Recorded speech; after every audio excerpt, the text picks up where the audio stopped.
Welcome inside Gillette Stadium, everybody. My name is Mike Petraglia, joined as always by Patriots expert columnist for WEEI.com, Christopher Price.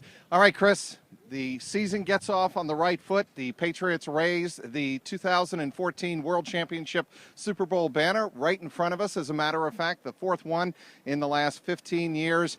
And Tom Brady returns to real football action. He was outstanding. At one point, completing 19 consecutive passes in the second half, from the first half actually into the second half. That's a new Patriots franchise record. He was 25 of 32, 288 yards, 4 touchdowns, 3 of those to Rob Gronkowski.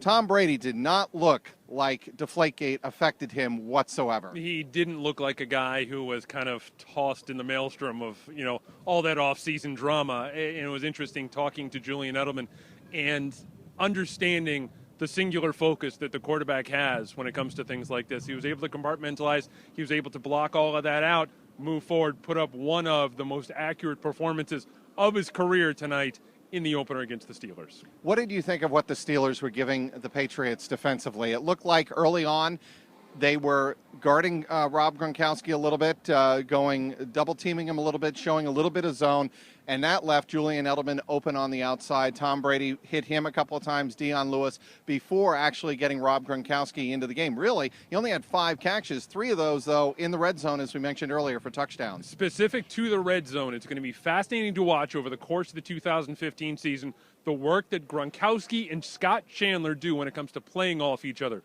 The 3 touchdowns tonight were all as a result of Pittsburgh's confusion in the red zone as to who had who at what point.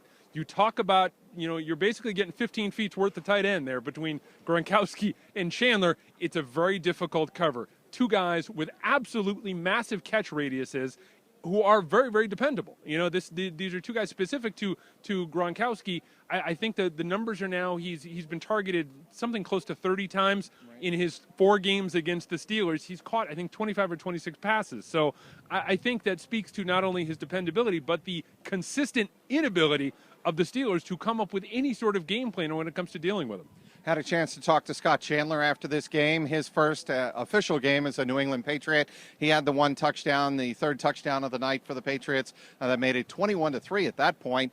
And he said, look, Tom Brady and Rob Gronkowski have been working together a long time. I'm just trying not to get in the way. That's what he told me after the game, and trying to learn from what those 2 guys do on the field.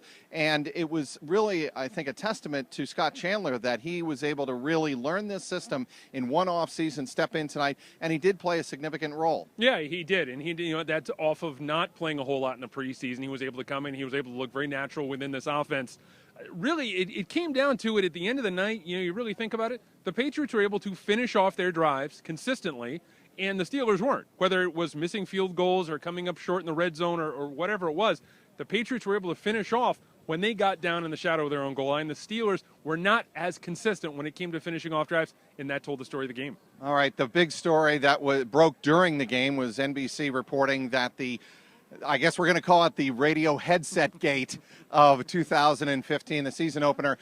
Initially, from what NBC reported, it was the Steeler headsets of the coaching staff on the sideline that was getting the radio broadcast of the Patriots. And as it turned out, actually the Patriots were having the same problem. Bill Belichick in his post-game press conference said that that problem really never got completely, entirely fixed. Even toward the end of the game, he said that Brady had to switch out his helmet on the very last drive, so it really never got fixed. But Mike Tomlin, after the game, had some choice words. He couldn't understand why a situation like this would occur in an NFL regular season game. And at the same time, a lot of the Steelers downplayed it, and it was funny to put it out there on Twitter in the wake of the statements from Tomlin, not to be too much of a contrarian here, but at the same time, the headsets didn't cause... go ahead. Yeah, exactly. The headsets didn't cause Josh Scobie to miss 2 field goals. The headsets didn't cause confusion in the shadow of the goal line on defense. So I think it's one thing to have those issues, and I think those are very real issues, and they need to be cleared up. At the same time, we learned over the course of the game, too,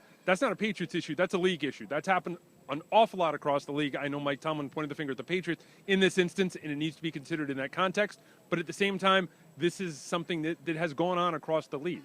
And to be very clear about this, Chris, this is not a Patriots issue. It is an NFL issue. NFL officials are assigned specifically with monitoring the RF, the frequencies. We're getting into all of this technical mumbo jumbo, but it became a story during this game, a legitimate communication story. And Belichick acknowledged it. Tomlin was upset about it. Apparently had to do with a grounding issue that allowed for bleeding of the Patriots play-by-play broadcast into the Steeler headsets and eventually the Patriots headsets. So that is a story that's going to be talked about for quite a while to come. But I think in the end, Chris, it's a good start for the Patriots and what they were able to show on opening night. It really is, because you never win. We talked about this on the radio initially. You never know what sort of team you have going into the regular season. You think you have a good idea over the course of the OTAs, as well as training camp, mini camp, all of that, the preseason. But you never know until you step on that field. We saw last year, thought that Patriots team was ready to go at the opening of the season. They ended up getting their backsides handed to them in the second half of that loss in Miami. Patriots came out tonight. There's a lot of things that they need to work on going forward.